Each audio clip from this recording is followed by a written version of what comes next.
This is Dennis Raimondi with the Coffee League, found at thecoffeeleague.com. Our guest today, Holly Migliaccio. I like to speak to people who are entrepreneurs and have put their entrepreneurial skills in the area of coffee. Many people I know I've talked to have thought, man, I'm just going to drop what I'm doing and open a cafe somewhere. And some people actually follow through and do it, and Holly is one of those people. And Holly, welcome to the show, and thank you for taking the time to talk to me today. Thank you for having me today. I look forward to this. So, Holly, tell us about how your journey into coffee, and what you were doing and what led you in this direction. And by the way, I should say before we start, Rook Coffee is your coffee company. You both have cafes, and you're a roaster. Rook Correct. ROOK Coffee.com, based in Long Branch, New Jersey, and now I believe have several brick and mortar spots, cafes throughout New Jersey. But more on that later. Let's talk about how you got Yeah. into coffee. So how we got into coffee, it unfolded in, I guess, an unconventional way. It was more around myself and my business partner leaving our corporate jobs. We both had worked in Manhattan and San Francisco at different times in different industries, two of us. And we both had a dream of sort of doing our own thing at some point, and we would talk about that as good friends over the years. And it unfolded in 2000. Let's see, we were in 2009 when he proposed doing a coffee business together. But right before that was, myself. I worked for Yahoo at the time, and I was in sales and operations and marketing, and I just, I didn't want to do what I had done for that past 7 years. I knew that there was something else out there for me. And Shawn felt the same way. He was in finance. And I actually quit my job in the summer of 2008, and I decided to travel for a while. I actually took a backpack and went to Southeast Asia, traveled for 3 months with no real plan other than just sort of enjoy and experience and see what I would maybe uncover what I would want to do with my life when I got home.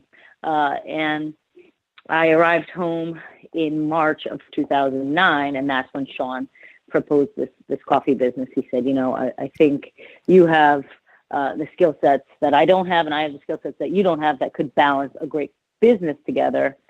So it started with a business together, and I think that business should be coffee. That was his proposal. Now, let me ask you about that, Holly. What's Sean's last name? His last name is Kingsley. So Sean Kingsley and Holly Migliaccio, you decide to go into business together.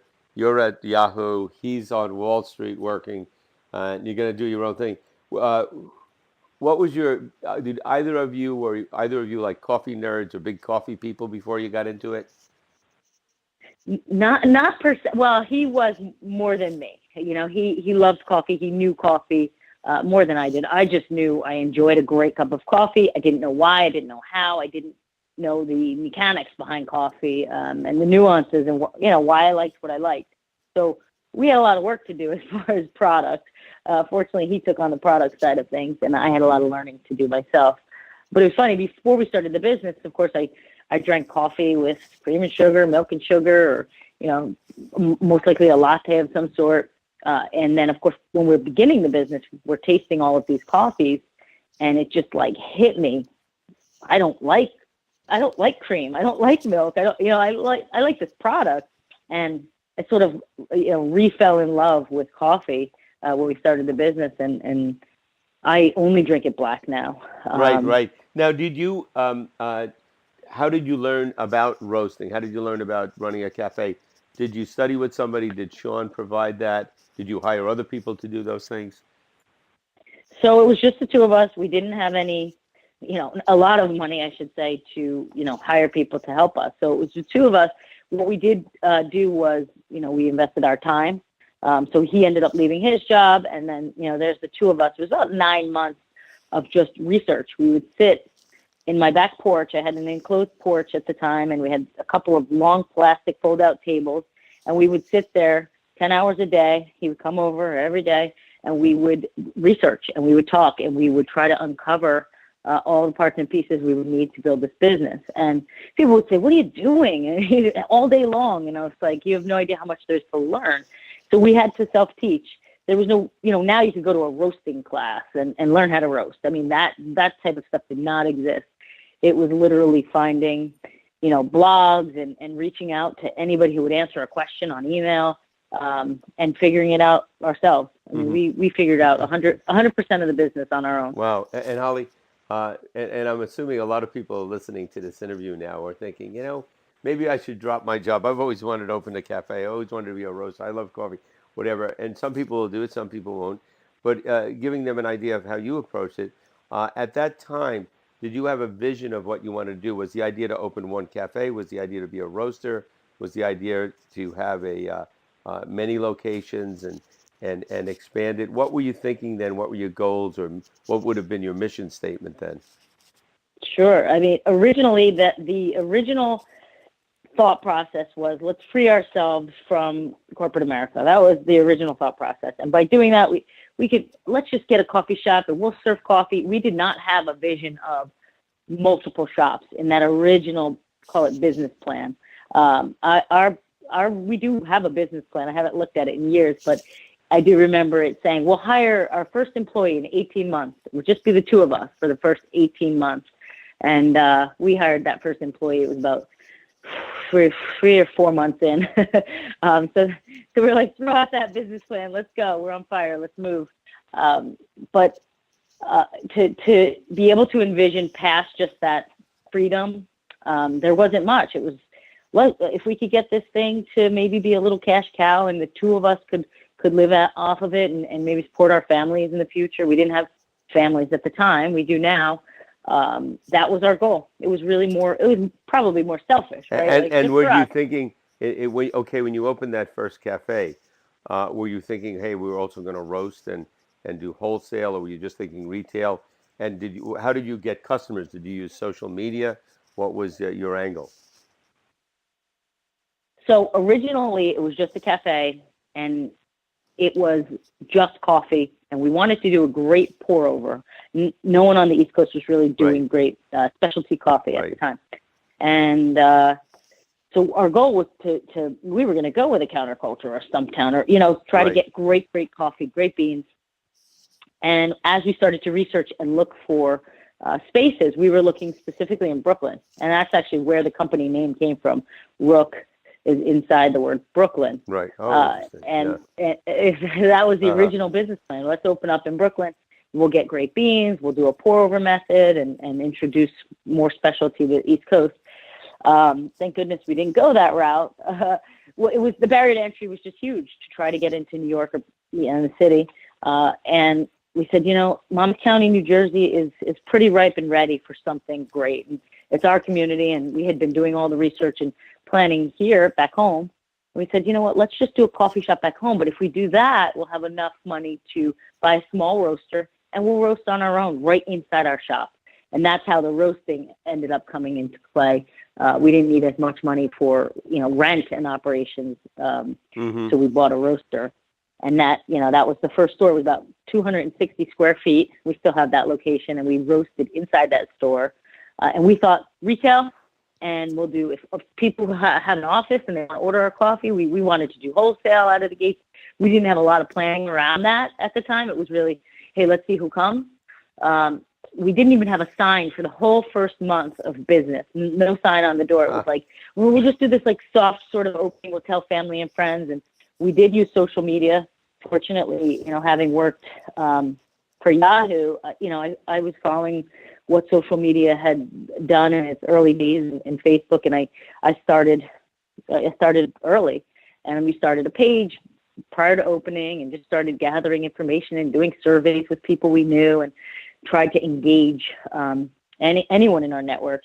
And that really, really was a tremendous help. I think when we opened, we had a few hundred followers already. Right. Holly, was there anybody in the industry or anybody, a barista, a roaster, somebody on some end of the industry that you look to for leadership, or you mentor, you was a mentor, or you tried to emulate in any way that inspired you or to do what you're doing?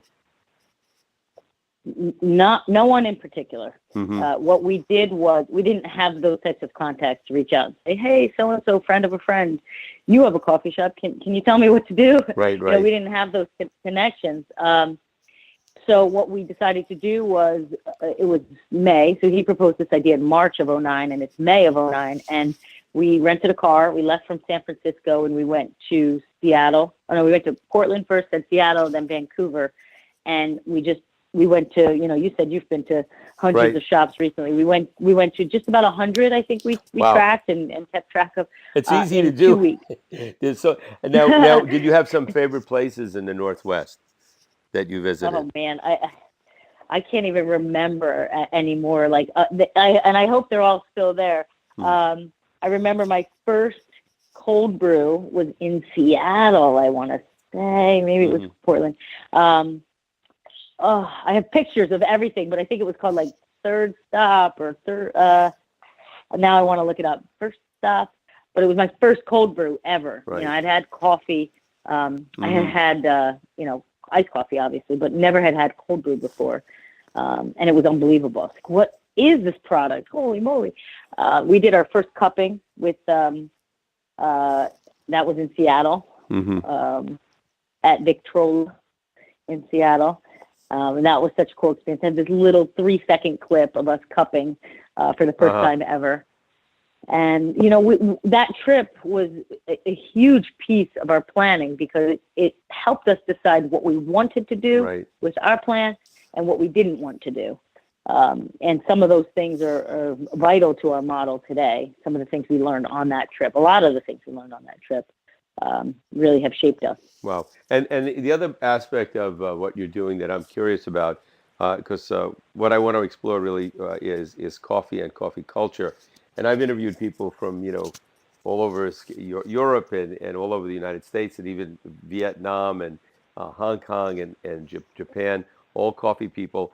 And in each country, the culture that surrounds coffee, the cafe experience is a little different. Even within the U.S., there's a wide range of. Sure. But what experience do you like people to have, or what type of culture do you try to develop or have in your cafes? Well, culture is really, really big to us. We actually have a director of culture. Mm-hmm. She currently does all the hiring for our baristas in all of our locations, which is a huge job. But we want to maintain our company culture as long and far as we can.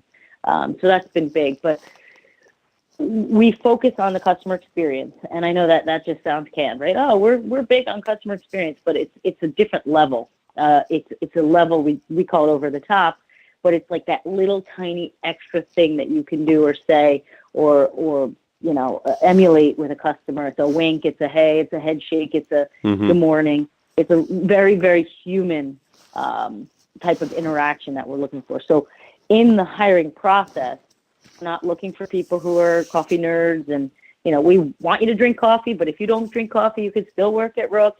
We're looking for really, really nice people. And we can teach you how to make the coffee. We can teach you how to even love it, even if you don't drink it, because there's so much to appreciate about it. But we can't teach you how to be a nice human being or be a kind human being or like and enjoy talking to other human beings. Right. And so that we have to look for first. And that creates the customer experience, which in turn helps create this work culture. Right. It's interesting because I mentioned this to somebody else recently. I used to be a school principal in a private school at one time, and when I hired teachers, let's say I was hiring a biology teacher or a chemistry teacher, I didn't ask that person first, their chemistry or biology background. It was more, do you like kids? Because you're going to be around them all the Yeah. time, and you better like them. And I think Yeah. that you're saying the same thing. Now, one other thing I want to ask was, you've done a significant amount of expansion. I think I read you have 10 locations now. That's a lot. How do you Yeah. maintain quality? And one of the things I've noticed visiting many cafes is uh, obviously baristas are very important. Some places, no matter what time of day you go, what day of the week you go, you're always going to get a good barista. Some places it's real hit or miss. They have good baristas and they have not so good baristas. How do you Sure. maintain your quality and make sure that you have good baristas across the board? Well, training first and foremost is really important.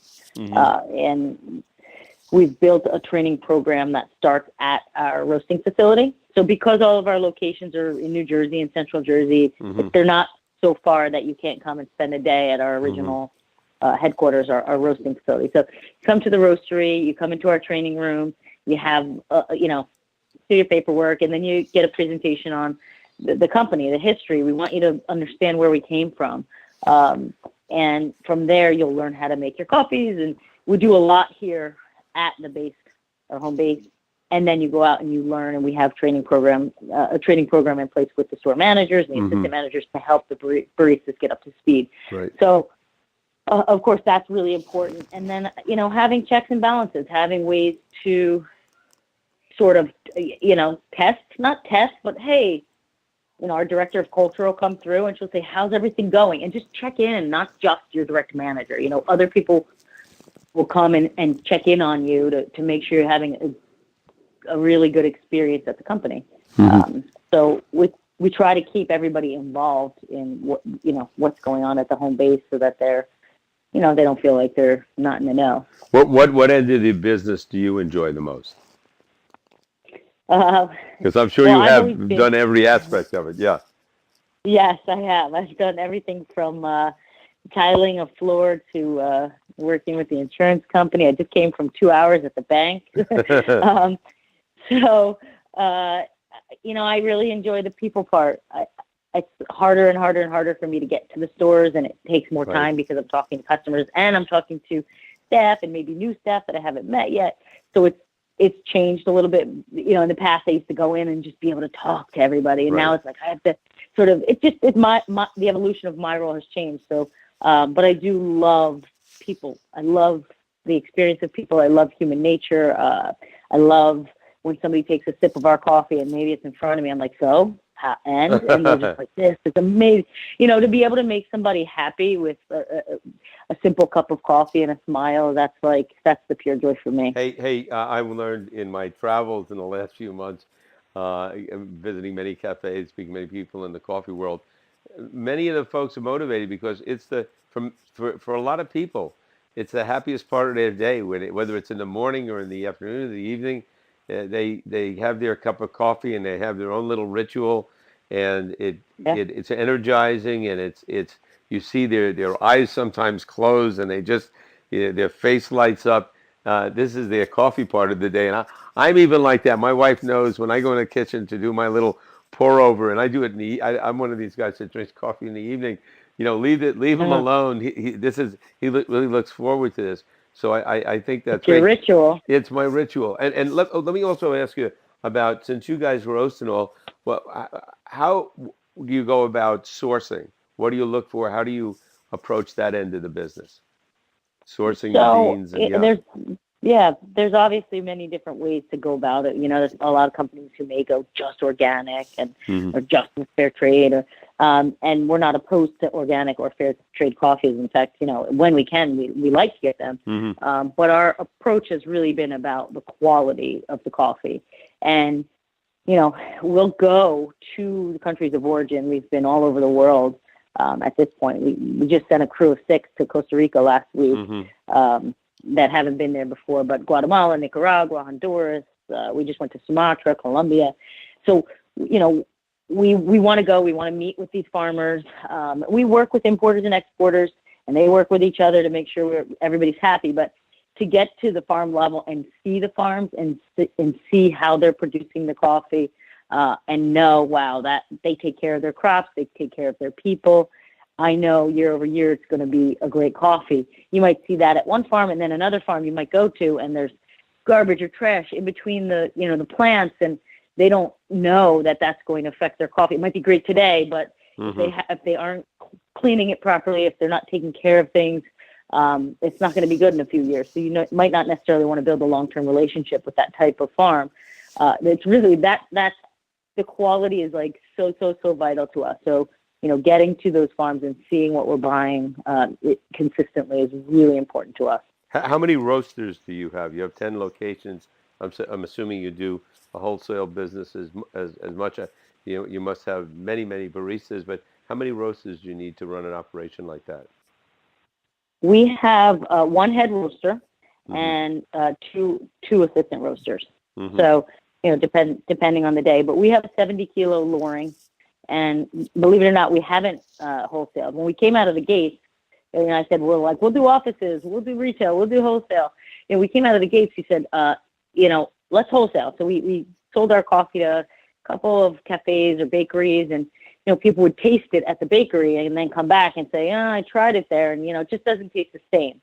Because we didn't have the training capabilities, like a counterculture, to get out there and make sure they were doing it right, and not leaving in an urn for 3 hours. So we said, you know what, let's not wholesale our product. Let's build our brand. Let's make sure we're in control of that first sip of Rook coffee.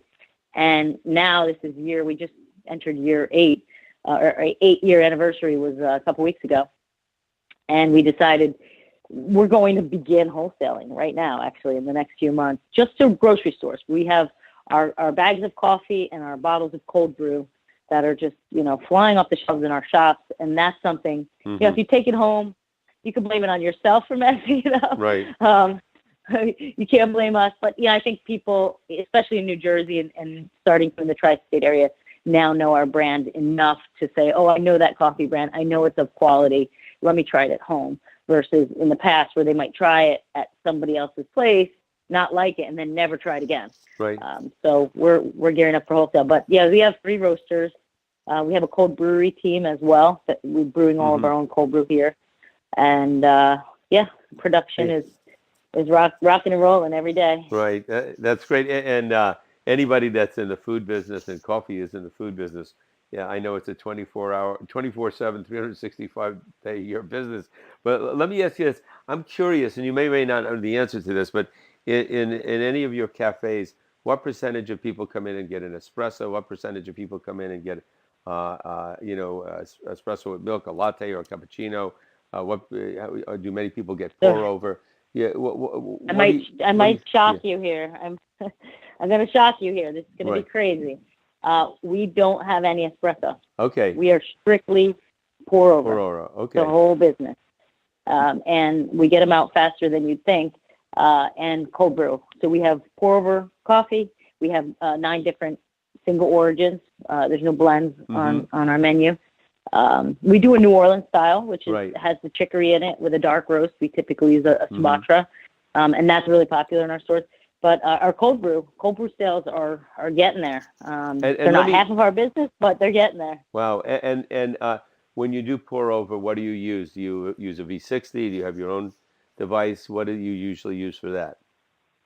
Shawn and I came up with a way of doing a pour over that's faster. It's kind of, when we did that research and we went out west, we hit those cities, we saw what everybody was doing, and we kind of came up with a blend. It took not a blend in coffee, but a blend of methods, and came up with our own way of doing a quick pour over, and it works really well, and the product comes out great. And we're in New Jersey, we're in the suburbs, and we have a lot of people that come in from their car. They have to do a higher transaction because this is another wow factor. We actually don't have any seating in any of our locations, believe it or not.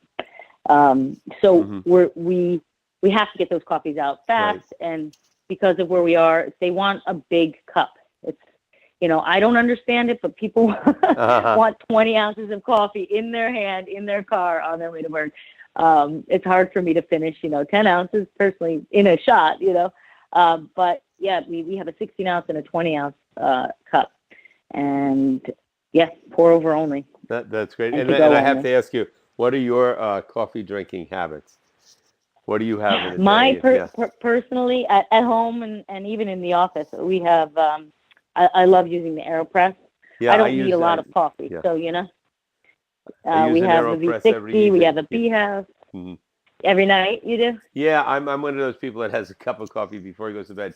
Very unusual, and I'm traveling now a lot, so I use the AeroPress at night, and it works great, easy to clean, the whole 9 yards. Now, but how much to travel with? Easy to travel with. How much coffee do you drink in a day? If I'm just doing the AeroPress, which is typically the size, if I do a B-House, something like that, 10 ounces or so, I'll have about 3 of those. Right. 2 to 3. We're in the same depending on the day. Although I'm sure you operate an AeroPress better than I do. One last thing I want to get into, and that is that a lot of people that are would be listening in, especially since they know this is a category which we call coffee entrepreneurs. Uh, what advice do you have? Say somebody's out there and they're thinking, I always wanted to start a cafe. I'm in an area. There's no specialty coffee. I want to go for it. What two or three pieces of advice would you give them? I think, the first one is make sure that you have the sort of true and real risk threshold to do it, because Hmm. any entrepreneurial venture, it requires all in. Right. I don't care what anybody says. I can Right. do it on the side. If you want to do it right, I truly believe you have to be all in, and that takes a tremendous amount of risk. That's it. This is what I'm doing. Right. I'm moving forward with it, and I think that also has a higher success rate, because there's no this isn't going to work. It's 100%. This is going to work. I'm going all in, and I think that is probably the hardest thing for people to do. But that's, I think, what a true entrepreneur does. They go all in, Right. and I'm talking everything. Right. I don't watch TV at night. Like, I could barely get through a book.